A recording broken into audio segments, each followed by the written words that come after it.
Bonjour les amis torfistes, de nouveau de retour sur la chaîne Nico Quintet Prono. Pour ce samedi 28 mai, nous irons à Enghien dans une course qui aura lieu à l'aide de l'Autostart.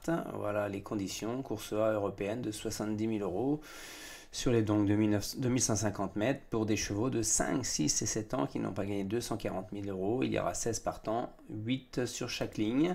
On retrouve donc le plateau de Soisy avec sa belle et longue ligne droite, une belle course de vitesse. C'est une course plus ouverte qu'il n'y paraît, avec quasiment tous les chevaux prétendant à une place dans le quintet. Pour moi, j'ai mis un éliminé, pour vous dire.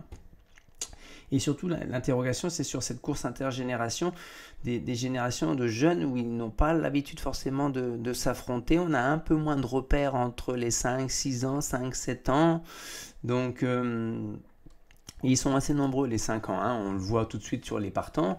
On a quand même, et pas des moindres, hein, Haribo Loisir numéro 1, Wild West Diamond numéro 2, on a Boléro Gare numéro 5, on a Heart of Gold numéro 8 qui ont tous une bonne chance en tête. Au deuxième échelon, on a Sahara J-Burn qui vient de se révéler en France depuis quelques temps. On a le 13 Hamilton Renka qui est une tâche ardue. Et on a le 14 Balsamine Fawn qui fait une rentrée, qui a été un peu malade. Et on a le 16 Hermine Girl qui a contre elle surtout son mauvais numéro. Et face à ça, donc on voit qu'ils sont assez majoritaires, ces 5 ans. On a des 6 et 7 ans qui sont loin d'être que des faire-valoir, avec notamment bien sûr Kennedy qui reste sur 3 victoires.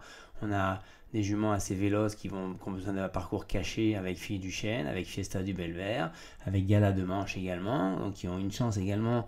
Les 8 chevaux du premier échelon ont tous une chance de faire l'arrivée. Hein. Ensuite, au deuxième échelon, là par contre pour les 6 et 7 ans, ça va être plus dur avec Goldmancourt, avec Cyrano de B qui pourrait causer une grosse surprise, mais qui a été également arrêté, malade et qui revient progressivement. Et Ginette des Épines qui n'a aucune chance selon moi. Et City Guy pour qui ça va être difficile. Donc on se retrouve avec une course bien plus ouverte qu'il n'y paraît. Dans la synthèse de la presse, bien sûr, Kennedy et Haribo du Loisir trust les premières places de favoris avec le 2 White West Diamond. Heart of Gold, à voir comment elle va se comporter face à ses aînés. Donc voilà. Et comme d'habitude, il faut qu'on aille chercher des chevaux en dessous de la ligne rouge là. Balsamine Font, Boléro Gare, Fille du Chêne, Galade Manche. Donc moi, je suis parti là-dessus. Je vais faire confiance en priorité à Haribo de Loisir, c'est un cheval que j'adore, hein. Le cheval de Laurent-Claude Abrivard, mené par Léo Abrivard. C'est vraiment un dur à cuire. Hein. Quand ils ont un objectif en tête chez les Abrivard, ils préparent très très bien leur course. Donc là, ils vont faire course, il est mis dans les meilleures conditions. J'y fais complètement confiance pour être dans les 3 premiers. Ensuite, même s'il pourrait trouver un peu long la ligne droite d'Enghien, c'est le seul petit bémol. Ensuite, je vais tenter le cheval tout simplement mené par Alexandre Abrivard, Wild West Diamond, qui a quelques références en France, qui est assez régulier dans l'ensemble et qui va pouvoir bénéficier à la fois de son numéro 2 et de sa qualité de vitesse intrinsèque. Là, hein. Donc là, on y va avec des bons numéros, tous ces chevaux-là. Hein. Moi, je vais privilégier les bons numéros. Hein. Et enfin, en coquin, sans surprise, je vais prendre aussi un 5 ans, Boléro Gare, qui se cherche, qui a besoin de rassurer, certes. Mais là, il y a Jean-Philippe Monclin. Sous loi, il faut toujours s'en méfier. Il ne nous dit pas grand-chose, malheureusement. C'est le gros bémol. Il a fait des bonnes courses à l'automne et cet hiver aux montées. Il revient à l'attelé. Il a un petit peu plus de mal. Mais là, franchement, on ne peut pas rêver mieux comme engagement, comme numéro derrière l'autostart, déféré des 4. Ça serait aujourd'hui ou jamais, quoi. Hein.